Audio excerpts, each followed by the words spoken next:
17 million people will call in sick today from work. At least that's the number that's being reported, Bob. Call it a Super Bowl hangover. Crazy to think that that game started before 7 p.m. Sunday here on the East Coast and even earlier on the West Coast. But I suppose chicken wings and beer will do that to anyone. I digress. With America watching Sunday night, the legend of Patrick Mahomes continued in the big game. The Kansas City Chiefs quarterback engineered a fourth quarter comeback over the San Francisco 49ers en route to earning Super Bowl MVP honors. Final score, KC 31, San Fran 20. Side note, Yankees manager Aaron Boone actually picked that score, tweeting it out before the game. That's my manager. Mahomes became the youngest quarterback to be named Super Bowl MVP, joining Tom Brady as the only one to do so before turning 25. Mahomes is the third youngest Super Bowl MVP overall, trailing only Marcus Allen and Lynn Swann. He also became the youngest quarterback in NFL history at 24 years and 138 days to win a Super Bowl and a league MVP. He took home that honor last year in 2018. In the fourth quarter, Mahomes helped the Chiefs erase a 10-point deficit with 3 consecutive touchdown drives as red and yellow confetti flew in the air as the game clock hit 0. Mahomes celebrated bringing Kansas City its first NFL crown in 50 years. Mahomes is now 5-0 and trailing by double digits this season. It's the most double-digit comeback wins by any quarterback in a season in NFL history. He led 3 double-digit comebacks in this postseason alone, the first QB in NFL history to do that. More on the Super Bowl in the C list. My favorite Super Bowl commercial, though, had to be the Jeep Groundhog Day commercial with Bill Murray. Instant classic. Tom Brady's tweet on Thursday night that set social media on fire and sparked questions about his football future turned out to be a preview for a Super Bowl commercial for Hulu. Brady even manages to get in the Super Bowl when he's not playing. As for the advertisement, which aired near the end of the first quarter, Hulu spent roughly $7.5 million on the 30-second spot, according to reporting by the Wall Street Journal. That's called shaking your moneymaker. Speaking of, as for the halftime show, Shakira and J-Lo did a nice job. Bob, I'll give it a B. Is that fair? Janet Jackson is still the standard in my book. I'll leave that right here. Time for some quick hitters from around the world of sports. The Oakland, soon-to-be Las Vegas Raiders plan to pursue Tom Brady if he hasn't signed a new contract with the Patriots before free agency starts next month. Weird picture there. ESPN's Adam Schefter reported. It's easy to see why the Raiders are moving to Sin City and want to open their new stadium in their new home with a splash. And nothing would be splashier than signing the man widely regarded as the greatest player in NFL history. Raiders coach John Gruden has long been an admirer of Brady. Not so fast, though. How much will the Patriots offer Tom Brady to keep him in New England? One report yesterday said the answer to that question is more than $30 million. That's what NFL Network had been reporting that the Patriots are willing to spend in order to keep Brady as their franchise quarterback for another year. In racing, Fernando Alonso may not have a ride for the Indy 500 after all, despite weeks of speculation and even recent media reports that a deal was in place.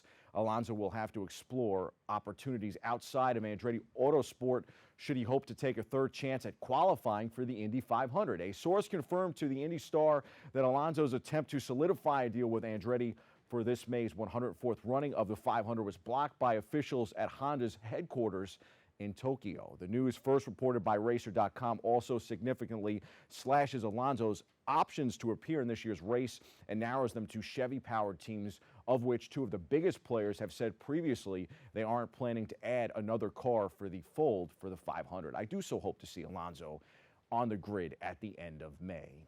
On the NBA hardwood, Bradley Beal scored 34 points. Thomas Bryant added 17 and 10 rebounds. And the Washington Wizards beat the Brooklyn Nets 113-107 on Saturday night. Kyrie Irving was the story, though, as he injured his knee and will be sidelined. The injury comes 1 game after he channeled his Mamba mentality to go off for 54 points. Kyrie is expected to be out 1 week with a knee sprain.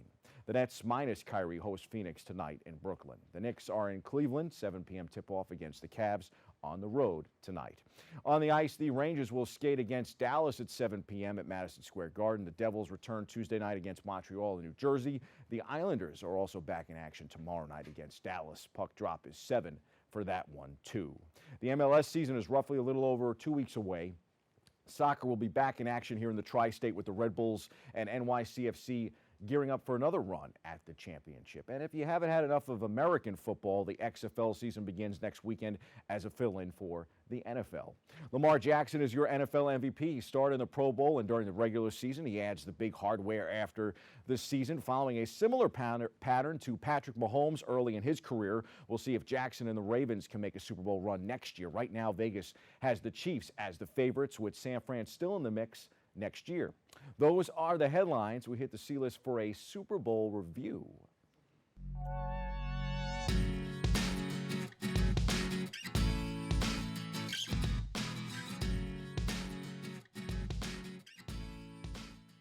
Man, oh man, I feel good and bad this Monday morning. As I said on Friday's show, I was rooting for Mahomes and head coach Andy Reid in the Super Bowl, but at the same time, I felt the Niners would prevail, and everything was trending toward my low score and just about right on target inside of those final 5 minutes. That's when San Fran's defense ran out of steam and Patrick Mahomes took over. Despite his performance, I still think Jimmy G is the reason why the Niners did not win on Sunday. In fact, I believe San Fran collapsed just as much as KC rallied, maybe even more so. The Niners will spend the next few months wondering what might have been. Up by 10 with just over 6 minutes left in Sunday's Super Bowl, the 49ers suffered a collapse that saw them allow 3 late-game touchdowns en route to that 31-20 loss. A win would have given San Francisco its 6th Super Bowl title and a share of the lead among NFL franchises. Only the New England Patriots and Pittsburgh Steelers have amassed 6 Lombardi trophies. It also might have gone some way towards silencing doubters, particularly of quarterback Jimmy Garoppolo, who had thrown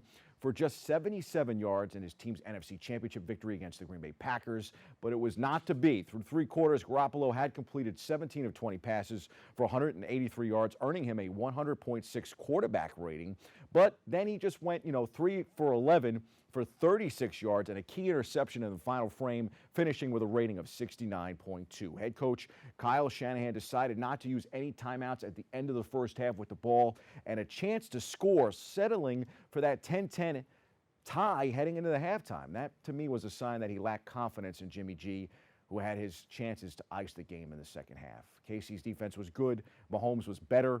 Jimmy G failed in crunch time. Plain and simple.